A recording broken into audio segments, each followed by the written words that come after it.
आपण काव्यप्रवासाबद्दल असं आता चर्चा केली. आपण एक कविवारचा उपक्रम घेतला होता हो आणि तो खूप सुंदर झाला. म्हणजे हो 2 सीझन घेतले होते आपण त्याचे. 1.5 वर्ष जवळपास दीड झालं. वर्ष जवळपास चाललं होतं आणि फार सुरेख उपक्रम होता. तर त्या उपक्रमाची तुम्हाला कल्पना कशी काय सुचली? हां आहे, गमतीदार आहे ते. कसं झालं, चंद्रपूरला एक दिवसीय साहित्य संमेलन झालं होतं. जरा परिसंवाद लांबल्यामुळे त्यातलं कवी संमेलनाला वेळ मिळाला नाही. तर त्यामुळे समारोपाचं भाषण झाल्यानंतर हं. मग कवी संमेलन घेण्याचं जाहीर झालं आणि कवी त्यासाठी थांबून होते. माझ्या मनात विचार आला की बा, कवी एवढा शब्दांचा स्वामी, हो. त्याच्या ते कल्पनेची जे कोटीच्या कोटी उड्डाणणे असं आहे. मग असं असताना म्हणजे अशासाठी थांबून राहणं वगैरे आणि कुठून कुठून प्रवास करून येतात. येतात. हां, म्हणजे एक कविता लोकांनी ऐकावी हो, त्यासाठी. यासाठी हा एवढा आटापिटा होता आणि खूप जण थांबले होते. ते झालंही ते कवी संमेलन त्यानंतर. पण मलाच कुठेतरी माझ्या मनात ठिणगी पडली की बा, आपण एक दिवस एकाच कवीला देऊन त्याच्यात किमान अर्धा तास कविता ऐकाव्या आणि नुसतं ऐकू नये.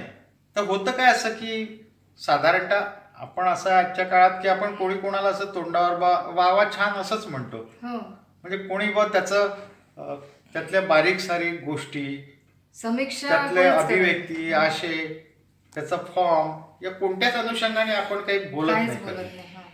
पण बोललंच नाही म्हणतात ना, निंदकाचे घर असावे असावे शेजारी. शेजारी. पण बोललंच नाही तर होतं असं की समोरच्याचा गैरसमज होतो आणि मग जसं आहे तशीच कविता आपली कॅरी ऑन होत राहते, पुढे चालत राहते.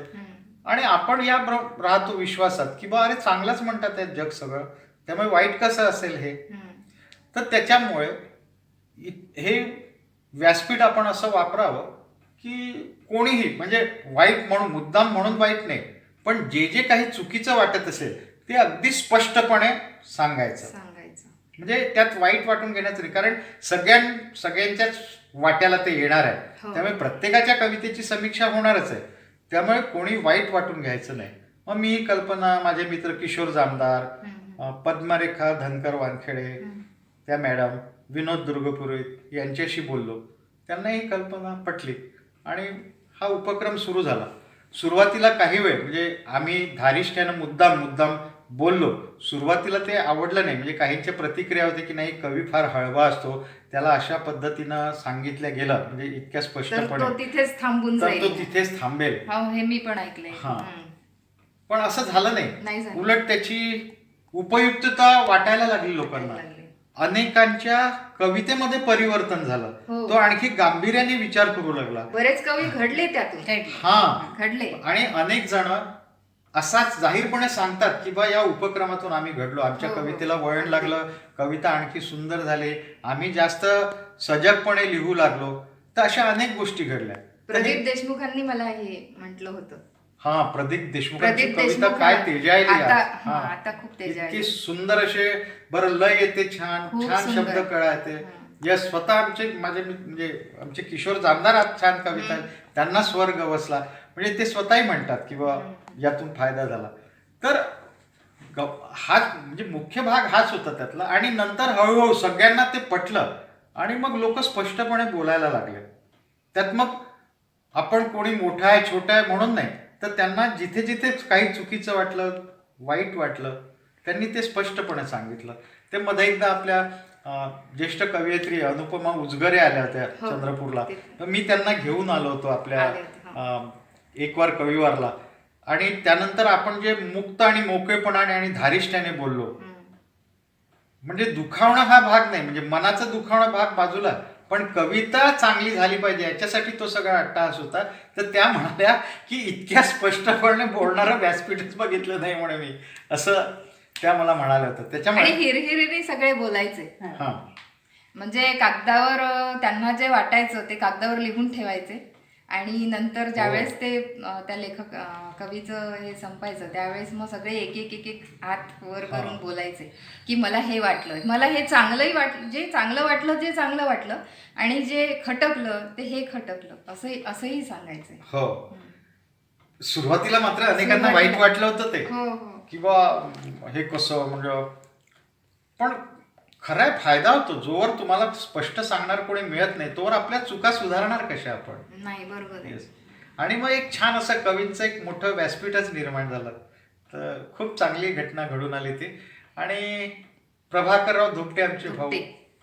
दुर्दैवाने असते आपल्यात नाही नाही आहेत, आहेत. पण म्हणजे आपल्या स्वरातून कविता आणखी कशी म्हणजे गायनाने किती छान होते, सुस्वर होते कविता, ते त्यांना कळालं. ते त्यांचाही आत्मविश्वास वाढला.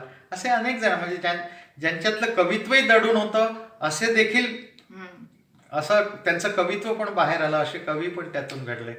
बघूया आपण भविष्यात पुन्हा आपण चालू करावं असं चालू आहे विचार. तर पण एक निश्चित, किंवा कुठेतरी एखादी गोष्ट सुरू केल्यानंतर कुठेतरी म्हणजे काही काळ थांबणं हे आवश्यक असते. कारण त्यातून पुन्हा त्याचं महत्वही आपल्याला कळू लागतं, त्याची उपयुक्तता किती झाली तेही आपल्याला पाहता येतं, पडता येतं. बरोबर आहे. आपण काव्यप्रवास तर आपला आहेच, चालूच आहे. पण मी असं म्हणजे नाट्य क्षेत्राकडे तुम्ही वळलात. आपण नाट्यक्षेत्र थोडं बाजूला झालं चर्चेमधून, पण त्याकडे तुम्ही कसं बघता किंवा त्याचं स्फुरतं कसं? कारण कविता कशी स्फुरते हे म्हणजे मलाही पण अनुभव आहे की कविता कशी स्फुरते, पण नाटक कसं स्फुरतं? नाही, जे 2-3 भाग आहे म्हणजे खूपदा ना जे चळवळीतून येतात किंवा नाट्य ऍक्टिव्हिटीतून येतात, ते कसं सुरुवातीला आपल्याकडे किती कलावंत आहे त्याप्रमाणे ते ठरवलं. म्हणजे अरे याला द्यायचं, त्याला द्यायचं, त्याला द्यायचं, मग त्याप्रमाणे एखादा प्लॉट आपण लिहितो. त्यातून तुमची शक्ती वाढते लेखनाची. आणि एकांकिका स्पर्धातून असा प्रकार चालतो. मग आपल्याकडे हा कलावंत, मग याला पाहून लिहा, त्याला पाहून लिहा, कोण चांगला कलाकार वगैरे. मग पुढच्या कालखंडामध्ये आणखी एखादा मेसेज येतो मनामध्ये, त्याच्यावर मग नाटकाची उभारणी केली जाऊ शकते. कधी कधी एखाद्या पात्राला बघू नये बा, जसं आहे याचं उदाहरण बा, जसं बकू धावणे ही चंद्रपुरातली चांगली नटी आहे, म्हणजे रंगभावरी समोर येते, तर तिच्यासाठी नाटक लिहून दे असं श्री अजय धावणे म्हणाले. तर ते मनात चालू होतं. तर त्याच काळात आम्ही आमच्या नाट्यक्षेत्रातला एक मित्र, म्हणजे त्याचा अपघात झाला होता आणि तो गेला. आम्ही त्याच्या अंत्ययात्रेसाठी गेलो होतो. आणि त्याच वेळेस असं तिथेच मग त्या नाटकाची माझ्या मनात निर्माण झाली. म्हणजे कोणतेही नाटक हे पूर्णतः जसंच्या तसं राहत नाही. जसं दागिना घडवण्यासाठी त्याला डाग द्यावा लागतो ना, तसं म्हणजे वास्तवालाही कल्पनेची जोड देऊनच कोणती कलाकृती फुलत असते. मग मी ते म्हणजे कला हीच सर्वश्रेष्ठ आहे असा मेसेज त्यातून देत तिच्यावर ते नाटक बेतलं. मग बकुळने त्याचं रोल पण खूप छान केला. मी पण त्यात काम केलं होतं. आणि ते कामगारला प्रथम आलं नागपूरला आणि फायनलला गेलं. हिंदीमध्ये ते पहिलं आलं. असा त्याचा प्रवास झाला.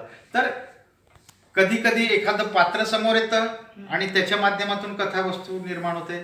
कधी एखादा आशय मनात येतो, एक ओळीचा आशय मनात येतो.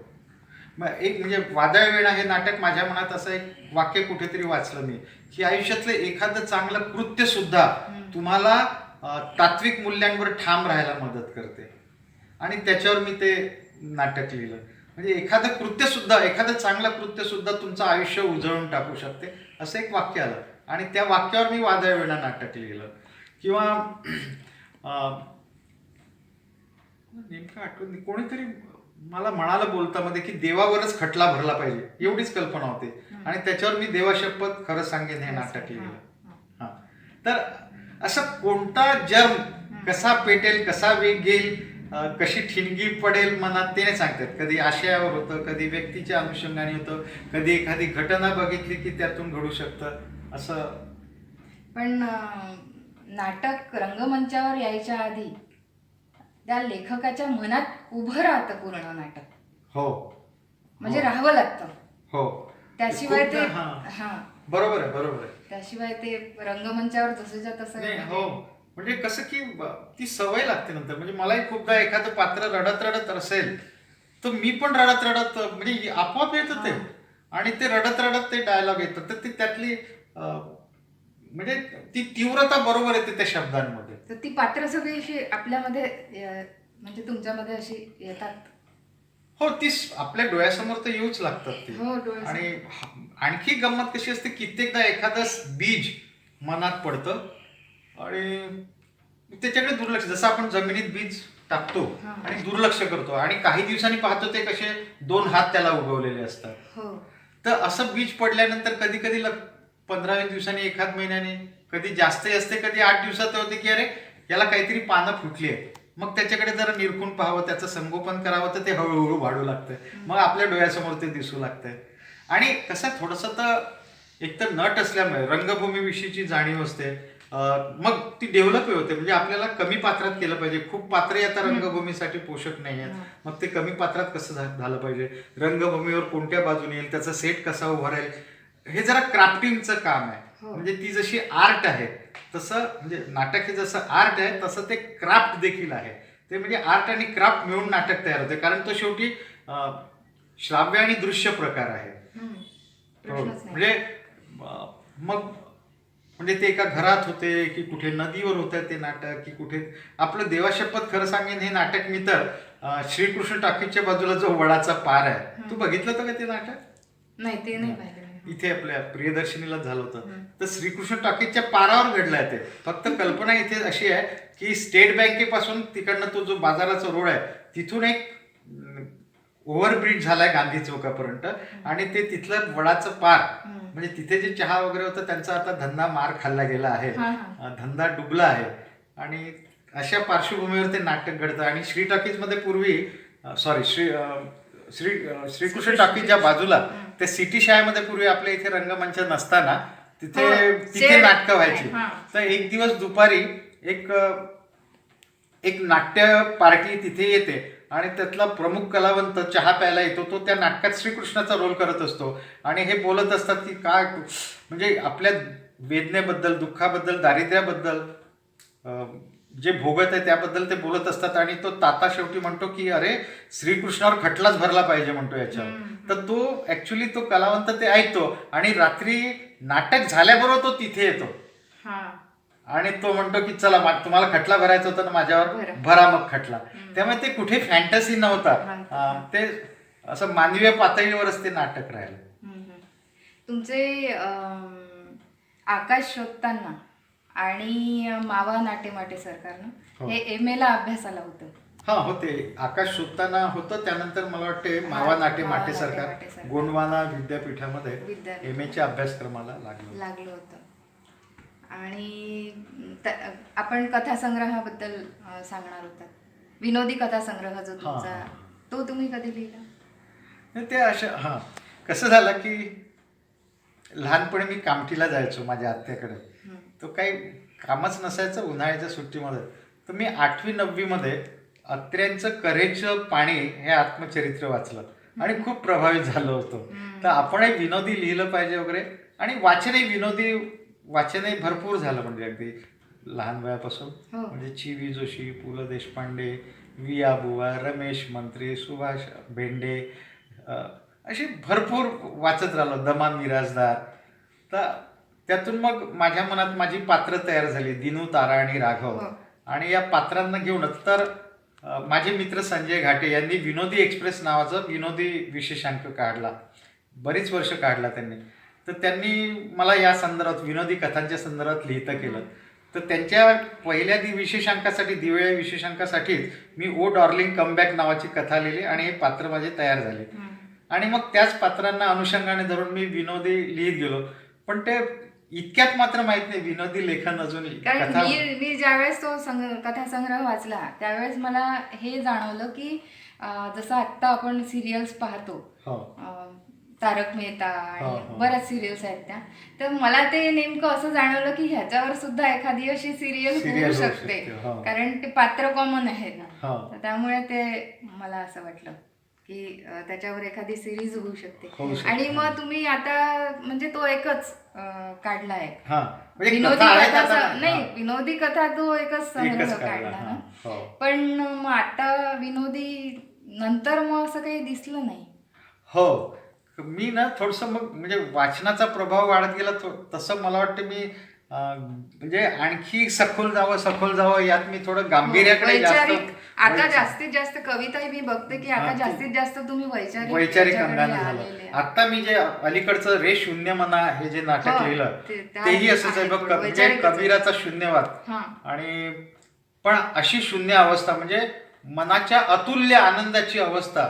म्हणजे कबीराने जो शून्यवाद सांगितला त्या शून्य अवस्थेमध्ये असे दिव्य आवाज येतात वगैरे त्यांनी सांगितलंय. माझ्या ते वाचण्यात आल्यावर मी विचार केला हा तर अलौकिक जीवनाचा भाग झाला. पण लौकिक जीवनामध्ये हा आनंद कुठे येईल, कुठे मिळू शकेल लौकिक जीवनात. आणि तो असा ते शोधतो आहे त्यातला प्रतिभावंत. आणि मग अशा शेवटी जीवनाला सामोरा गेल्याशिवाय वेगवेगळे अनुभव पण येऊ शकत नाही. तर तो असा सामोरा जातो आणि त्यात त्याला एका क्षणी लक्षात येतं की बालकांच्या चेहऱ्यावरचं हास्य टिकवण्यासाठी जो काम करेल त्याच्या आयुष्यात असा निरागस शून्यतेचा आनंद येऊ शकेल असा तो प्रवास आहे. हो. तर ते थोडंसं मी कुठेतरी मला वाटतं मी वैचारिक दृष्टीने जास्त झालंय जाण्याचा ते. प्रयत्न करतोय की काय. त्याच्यामुळे थोडासा पण तो जर्म आहे मनामध्ये. म्हणजे विनोदी लिहावंसं वाटतंय पण मन तिकडे जास्त धाव घेत आहे असं झालं.